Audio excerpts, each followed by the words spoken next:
All right, wonderful people, welcome back to this wonderful channel where we bring you back-to-back update and information as it is hot.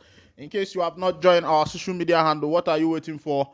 Kindly go ahead and subscribe, like, comment, share, and also remember to on your notification button so that whenever our news is dropping, you go be the first to collect it. Let's go down to the news proper as it is hot. You know, Shele. As e dey be now, una know as the matter be today for court. As I tell una how e go take happen, na so e take happen. Because as e be, nobody supposed to dey carry their wetin dey call am, their trust or their faith go dey put for NIG judiciary as it is, because when we were in school, we are made to understand that the law court is the hope of the common man. But recently, clarity has started dawning on us. The fact has started dawning on us that when it comes to the issue of Nigeria judiciary system, it is not the hope of the common man. It is the hope of the government, the hope of the president, the hope of the governors, the hope of the senators, and the hope of those political party that are in power control. That is what I can conclude that Nigerian judiciary and political system is all about. It is not built to favor the poor. It is not built to favor the common, but it is only built to favor the rich. For example, let's look at what is happening in the police sector, whereby you are driving your car. Let me use a bus driver, a common bus driver, for example. I.e., you are a bus driver, maybe you are driving in the city of Owerri, you are driving in the city of Aba, you are driving in the city of Enugu, or you are driving in the city of Onitsha or Anambra State. And unfortunately for you, you saw police people, they are asking for that their 100 naira. My brother, if you decide that you don't want to pay that 100 naira to those police people, your name that day no your, because they will purposely park you, and even though they know it is hard for bus drivers' documents to be correct, they will make sure that you provide all that documents. They don't even want to know how many years your car have lasted. But once you give them that their 100 naira, they will butcherage and allow you to pass. And when you feel that you don't want to bring that 100 naira and you have sense, my brother, that day, they go show you sense. So they go make you discharge all your passengers. After discharging all your passengers, they will make you stay there for like 3 or 4 hours before releasing you. By the time they release you, you find out that even if they did not even carry your car to go to their station, and by the time you will pay that car in their station, my brother, that money where you dey try dodge, it don't go up.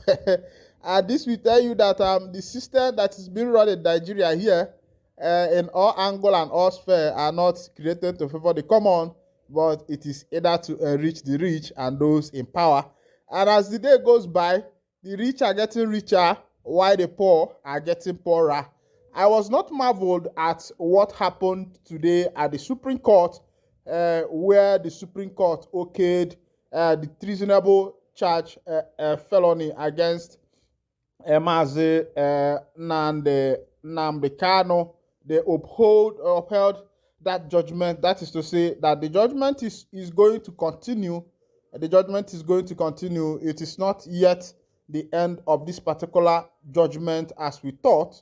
Many people, even some of Mazi Nnamdi Kanu's legal counsel, made us to believe that today actually is actually going to be the final day that the indigenous people of Biafra are going to see themselves in court, that after today that Kanu will be free. But as we are looking at it, things have changed.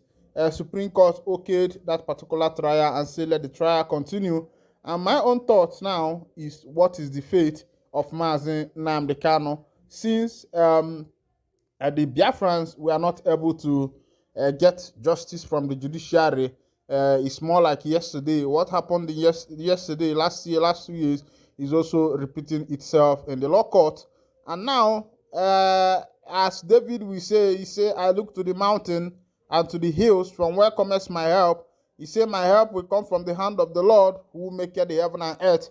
I think that should be the prayer of Ohanezendigbo, one of Ndigbo, and all his followers, because as it is now, I feel that all rope of health, all rope of help has been cut off for MNK. Number one is that his people who are supposed to be defending him, who are in power, are actually against him. Looking at what Mazi Simon Ekpa wrote, if you look at the calibers of the names of people who are against the release of Mazi Nnamdi Kanu, according to what Simon Ekpa wrote, if that write-up is actually true, I'm not saying that it's not true, but I'm just using my own word to say that if it is actually true, because I was not there, I'm just reading what someone wrote. If it is actually true, that is going to tell you that it is going to be hard for Mazi Nnamdi Kanu to come out of the DSS detention. Now, on Simon Ekpa's name mentioning, he called some Southeast governors, he called ex-governors in the Southeast, he called senators and ex-senators, he called business moguls in the southeastern part of Nigeria. According to him, these are the people who are making sure, sponsoring that Mazi Nnamdi Kanu will not see the light of the day. According to him, he said that what these people want is that Kanu should be remanded in Kuje prison or remanded in the DSS detention facility, and which is going to be very bad for that man. And I was expecting that today that we are going to see pictures and videos of Mazi Nnamdi Kanu, but it is a kind of hard thing to achieve now, because according to the information we got, we find out that some pressmen were not even allowed to have access to that courtroom. Some of them were chased back, and before Kanu arrived court, the DSS had already, taken over the whole of the court. And to me, I started saying, why are they parading this man as if he is a hardened criminal, as if he's a deadly armed robber that was caught with arms and the rest of them? Kanu was not caught with arms. He was caught without arms in Kenya, extraordinary rendition from Kenya to Nigeria, and that is why he is here in Nigeria today. And my own is, what is UK doing? I don't know if you are getting my point.